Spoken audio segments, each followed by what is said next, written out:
आर्य प्रतिनिधि सभा हिमाचल प्रदेश के सभी माननीय सदस्यगण, माननीय अतिथिगण और सम्माननीय प्रतिभागियों, सोलन में आयोजित प्रांतीय आर्य महासम्मेलन के इस ऐतिहासिक अवसर पर मैं आप सभी आर्य समाज के सदस्यों को नमस्कार करता हूं और प्रतिभागियों को हार्दिक शुभकामनाएं देते हुए अत्यंत गौरवान्वित महसूस कर रहा हूं।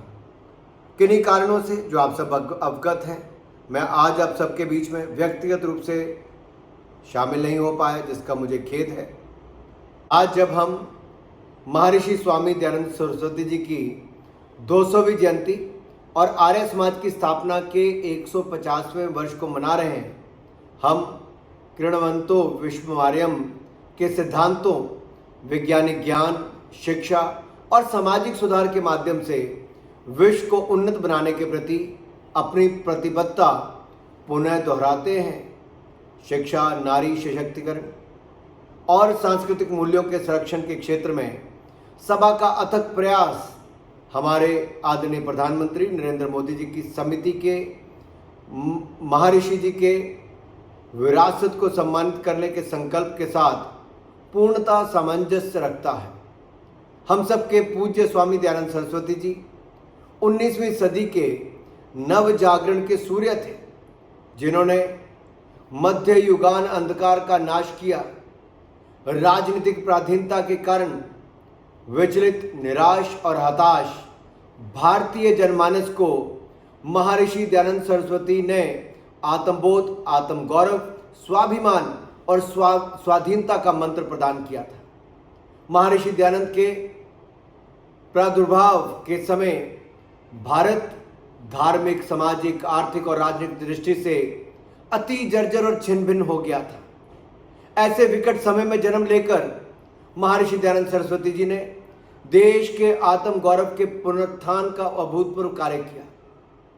लोक कल्याण के निमित्त अपने मोक्ष के आनंद को वीर्यता न देकर जन जागरण करते हुए अंधविश्वासों का प्रखरता के साथ खंडन किया था।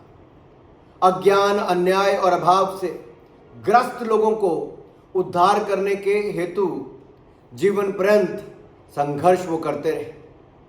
आपको याद होगा 1875 में स्वामी दयानंद जी ने बॉम्बे में जिन उद्देश्यों की पूर्ति के लिए आर्य समाज की स्थापना की थी, आज यदि देखा जाए तो उस समय को और उस सपने को साकार करने का समय आ गया है और हम सबको साक्षी बनने का अवसर है।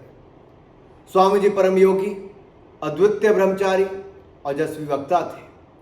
वे जानते थे कि श्रेष्ठ भारत के निर्माण के लिए युवाओं को श्रेष्ठ शिक्षा पद्धति के माध्यम से ब्रह्मचर्य के तप से तप कर ही राष्ट्र के स्वर्णिम स्वाभिमान और स्वाधीनता के मार्ग को प्रशस्त किया जा सकता है।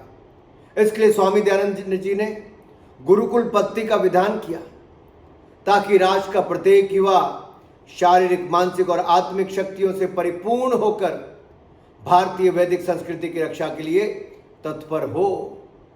महर्षि स्वामी दयानंद सरस्वती जी के विचारों की इस धरोहर को आज डीएवी पब्लिक स्कूल आगे बढ़ाने का काम कर रहा है।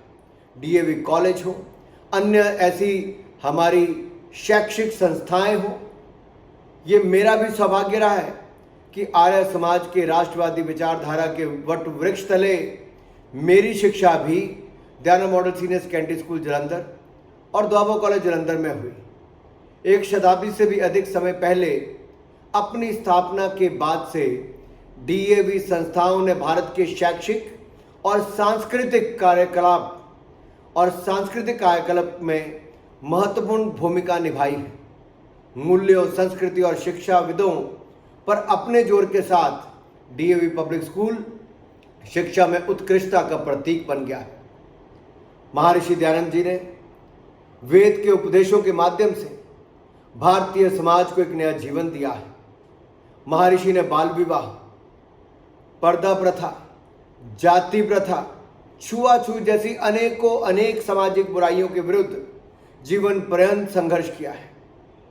उन्होंने समाज में दलितों और शोषितों को समानता का अधिकार देकर सामाजिक एकता, समरसता और सद्भावना की नींव भी रखी थी।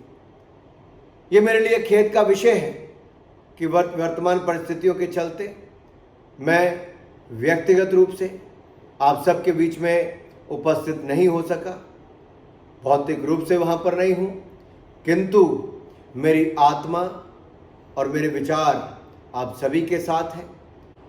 मैं सभा से आग्रह करता हूँ कि वह स्वामी दयानंद जी के दृष्टिकोण के अनुरूप आधुनिकता और सनातन मूल्यों के बीच एक सेतु का ये पुनीत कार्य जारी रखें।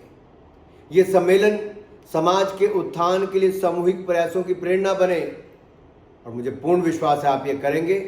जय भारत, जय हिमाचल, जय आर्य समाज।